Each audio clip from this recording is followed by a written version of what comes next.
Sir Nick Faldo is unquestionably one of the finest golfers that England has ever produced. In the 22 years that have elapsed since the most recent of his 6 major triumphs, only 2 Englishmen have managed to win a major, and no English player has won the Open Championship since Faldo's 3rd victory back in 1992.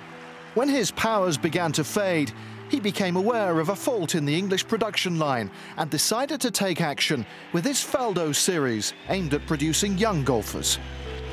There was a quiet spell. That's why we started the series. It was like, where's the next Nick Faldo coming from? And there was nobody around at that particular time. And then obviously then we went through a very good run.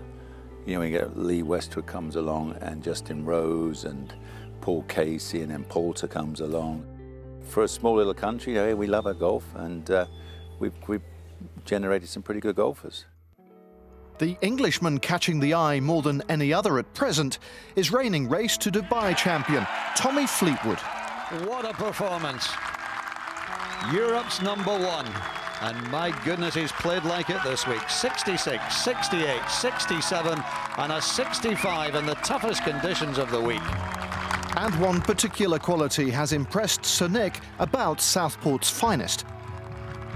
Just good attitude. You watch him play. I mean, I think the best example was at the US Open. You know, he took a 7, didn't he? Like the 2nd or something. So it's all kind of gone wrong. But especially at US Open, wow. Going backwards 3 or 4 shots is twice as hard to get them back. And he kept chipping away, and he stayed in the Open. And when we were at Honda, he messed up somewhere. And I referenced that story of how he keeps fighting and finds a way. Because he's got a good attitude. You know, I think that's the hardest thing in this game, isn't it? To take a knock on your scorecard and how do you recover from it? When he's on, he can shoot any score, and he's enjoying. He's got goals right now. He knows he wants to win in America, because you know what that would do. It can be tough being an international golfer, playing 28 events or something, traveling the globe. Our resilience or our strength is tough to believe, to be honest. You know, to travel like that and play good golf, you're a seriously strong, you know, metabolism you've got to have for all of that. Tyrrell Hatton is another Englishman firmly on the rise. He chalked up back-to-back wins on the European Tour in 2017 at the Dunhill Links and the Italian Open. Hatton has a reputation for showing his frustration and at times anger out on the course.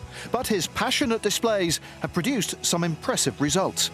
You know, I see what you see through the television. I hear what, you know, occasionally he can have throw the toys out of a pram a little bit. Hey, if you have that ability to stand up and make scores and get in there, and everybody's a different character. Some guys can keep churning it out week after week. Other guys go with the flow, go with the wind, or what have you. Not everybody's built the same. What turns you on? What floats your boat? What gets you going? To become the 74th Italian Open champion, Tyrrell Hatton.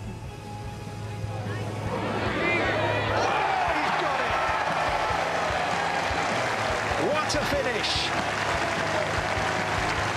Back-to-back wins for Hatton. Last week in Scotland and now in Italy with a birdie 3 at the last and a closing 65. Sensational. Yeah, when he's on, he's serious on it. And you know, when you talk a Ryder Cup, he's going to could definitely be another contender that America won't know an awful lot about, which could be a good thing. One of 2 Englishmen to have tasted major success since Faldo's 1996 Masters victory is Justin Rose, who won the US Open at Merion 5 years ago. Rose has since narrowly missed further opportunities to add to his major tally. At Augusta National last year, he came as close as ever before losing out in a playoff to Sergio Garcia after an epic final round battle. It's tough to get hurt, scarred. At majors, how are you going to rebound? What's that? You know, can you turn that into sheer determination and that sort of thing from all those experiences? Yeah, I mean, on paper, even when you plot that back 9 where they all were, Justin should have won.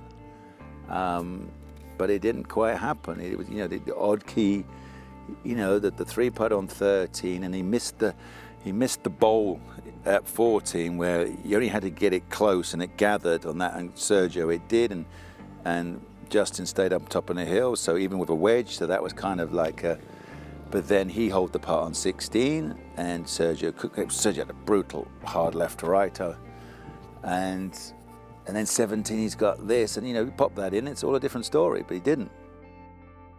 Yeah, I know it hurt their team, I know it hurt Fuchs, his caddy and what have you. It was like, wow. So whether they can turn that into determination, that's, you're going to find out. That's what you find out, what Justin Rose is really made of. If he comes in and storms through and said, I should have won this before, and you're going to say fantastic. Or it's something like, it could be like a Johnny Miller and a Weiskopf, is good enough, well and truly good enough to win a Masters, but never quite got one.